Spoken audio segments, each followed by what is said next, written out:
Welcome to the Rim Break Rodeo. We hope this video helps. You start by locking down entry points.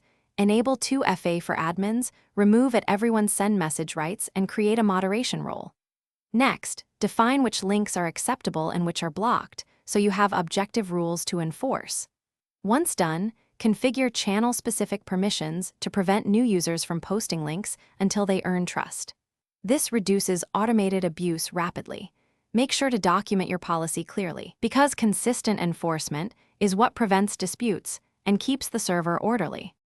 Now you implement layered defenses. Add a reputable moderation bot that filters blacklisted domains, detects shorteners, and enforces rate limits. Configure invite screening to require manual approval or verification for new members, and enable anti-raid thresholds so mass join events trigger holds.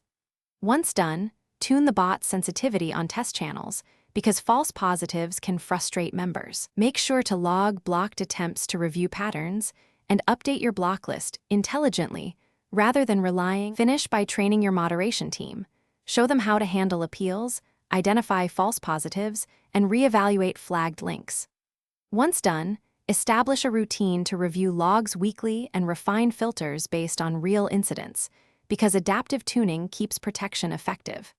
If issues arise, a quick rollback of recent permission changes or temporary channel lockdown can stop ongoing spam. Make sure you maintain backups of role settings and channel permissions, so recovery is fast and disruption remains minimal.